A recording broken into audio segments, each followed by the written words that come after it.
Bienvenue dans cette vidéo consacrée à un sujet important qui est la solitude chez nos chiens. Chaque jour, des milliers de canidés sont stressés, anxieux, voire paniqués quand leurs maîtres partent. Pourtant, certaines de nos habitudes peuvent totalement arranger ou aggraver la situation. Dans cette vidéo, je vous propose justement de découvrir les 8 erreurs les plus courantes que l'on peut très facilement faire. Et surtout, bien sûr, comment les éviter pour un chien plus serein au quotidien. Pensez bien à vous abonner à la chaîne et à activer la cloche pour ne rien louper de nos prochaines vidéos conseils. Allez, on commence tout de suite.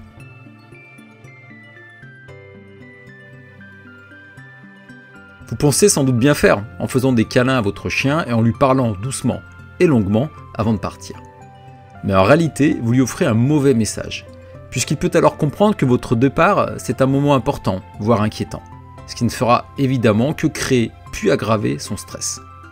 Plus vous insisterez, et plus il anticipera votre absence comme quelque chose de négatif. Résultat, il stressera bien avant même que vous ayez franchi la porte. La solution consiste plutôt à rester naturel. Partez comme si de rien n'était, sans en faire trop.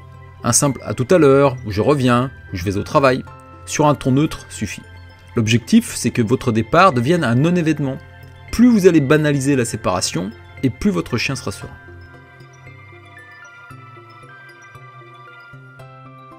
Beaucoup de propriétaires pensent que ne pas dire bonjour à leur chien en rentrant, ça va aider à réduire son excitation. L'idée, ce serait de ne pas renforcer le comportement hyperactif. En réalité, cela peut avoir l'effet exactement inverse. Votre chien a attendu toute la journée, et ne pas lui accorder la moindre attention peut en effet être hyper frustrant pour lui, ou stressant. Il pourra alors même redoubler d'efforts pour attirer votre attention, en sautant sur vous par exemple, ou en développant d'autres comportements gênants. On appelle ça une explosion du comportement. En solution, essayez plutôt de trouver un juste milieu. Accueillez-le calmement, sans excès d'excitation, mais sans l'ignorer non plus. Un petit « salut mon pépère », quelques caresses, et ensuite seulement vous pouvez aller vaquer à vos occupations sans trop vous occuper de lui. Vous pouvez aussi avoir un signal de fin, par exemple « c'est fini », et après, vous l'ignorez quelques minutes. Au fil du temps, votre chien comprendra qu'après cette commande, il n'aura plus votre attention, mais vous lui aurez donné juste avant, sur un petit moment. Par contre, s'il est vraiment trop excité à votre retour, essayez quand même de capter un microseconde de calme pour interagir avec lui. Et progressivement, il comprendra qu'un accueil plus tranquille sera plus agréable pour lui et plus sympa parce qu'il aura un petit peu plus de votre attention justement.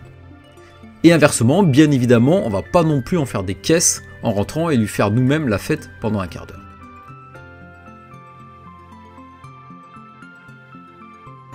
Un chien plein d'énergie et laissé tout seul toute la journée, c'est presque la garantie d'avoir des bêtises à la maison à votre retour. Puisqu'il va très probablement chercher à s'occuper par lui-même, et c'est ça qu'on va appeler des bêtises. Et évidemment, ce ne sera pas toujours de la meilleure façon pour vous. Ça va être des aboiements, des destructions, une hyperactivité à votre retour. Un chien qui n'a pas eu son quota d'activité va évidemment accumuler un trop-plein d'énergie, peut-être du stress ou de la frustration, ce qui peut mener à des comportements indésirables. Donc avant de partir, c'est simple, il faut lui offrir une vraie dépense physique et mentale. Une bonne balade où il peut renifler, explorer, un moment de jeu, quelques exercices d'éducation. Et ça ne prend pas forcément des heures, mais juste une demi-heure par exemple, ce sera parfait. L'idéal, c'est qu'il soit fatigué, mais détendu surtout, avant que vous ne partiez. Donc attention à ne pas l'avoir trop excité avec des jeux, notamment, et de partir à ce moment-là. Mais plutôt à un moment où il sera détendu. Donc si besoin, à votre retour de sortie, si la sortie a été excitante pour lui, et avant votre départ, prévoyez une activité qui va le calmer, comme un tapis de léchage, un jouet Kong rempli par exemple, ou une friandise à mastiquer.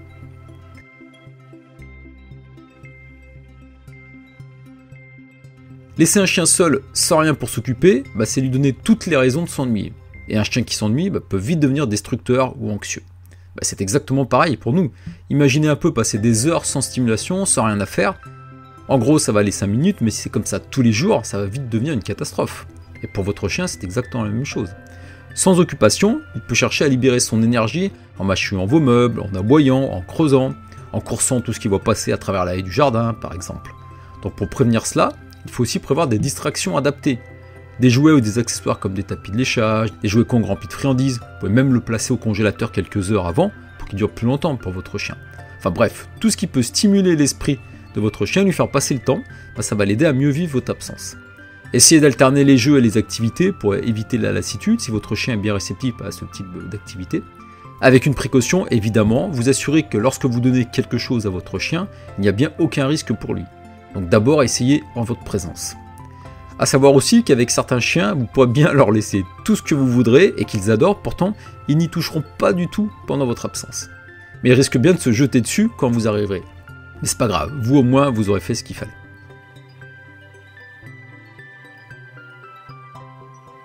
Vous rentrez après une longue journée et vous découvrez un coussin éventré, une poubelle renversée ou des pipis partout.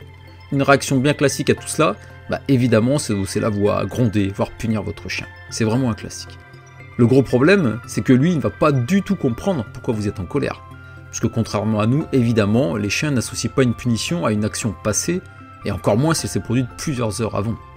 Le risque que vous prenez donc en faisant cela, c'est déjà créer une incompréhension totale chez votre chien, mais surtout favoriser le fait qu'il va devenir anxieux et risque de développer encore plus de comportements indésirables, par stress. Que faire alors si vous trouvez des dégâts de ce type-là ? Ce sera évidemment inutile de réprimander votre chien à votre tour. Essayez plutôt de prendre du recul et d'analyser la cause du problème. Est-ce qu'il a manqué d'exercice ? Est-ce qu'il était stressé ? Est-ce qu'il s'ennuie ? Bien sûr que la meilleure solution dans ce type de difficulté, ça va être de prévenir plutôt que de punir. Donc assurez-vous qu'il ait de quoi s'occuper, qu'il soit bien dépensé avant le départ et qu'il ne reste pas seul trop longtemps, évidemment. Vous avez peut-être entendu dire que laisser la télévision ou la radio allumée peut apaiser un chien pendant votre absence. C'est vrai, alors selon les chiens, mais surtout aussi à condition de bien choisir ce qu'il va écouter. Certaines musiques ou émissions peuvent au contraire le stresser complètement. Des voix trop dynamiques, des sons brusques, des bruits de klaxons, de sirènes ou de circulation dans les publicités par exemple, tout ça peut provoquer de l'agitation au lieu d'apporter du calme. Donc si vous souhaitez utiliser un fond sonore, pourquoi pas, mais choisissez des sons adaptés à votre poilu. Bon, il existe des playlists spécialement conçues pour les apaiser avec des musiques douces ou des bruits de nature, pourquoi pas. Écoutez-les d'abord pour vous assurer que ce serait bien, faites un essai quand votre chien est à vos côtés, et ajustez aussi le son à un niveau qui correspondra et qui sera adapté. Quand on est confronté à des dégâts, à des destructions durant ces absences, alors beaucoup de personnes sont tentées d'isoler leur chien dans une cage. Bien sûr, évidemment, si le chien ne peut pas en sortir, de fait, on n'aura plus de dégâts chez vous. Par contre, ça va être une véritable catastrophe pour votre chien.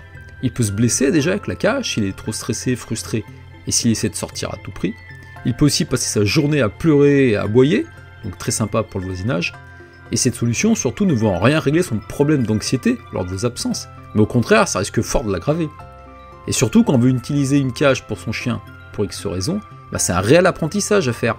Parce que l'idée, c'est que le chien adore sa cage, et que ce soit son repère, son endroit à lui, où il peut se trouver en sécurité, où il ira de lui-même se réfugier quand il voudra être tranquille. Enfin bref, tout le contraire de ce qu'on fait quand on met un chien durant des heures dans une cage du jour au lendemain pour éviter les destructions.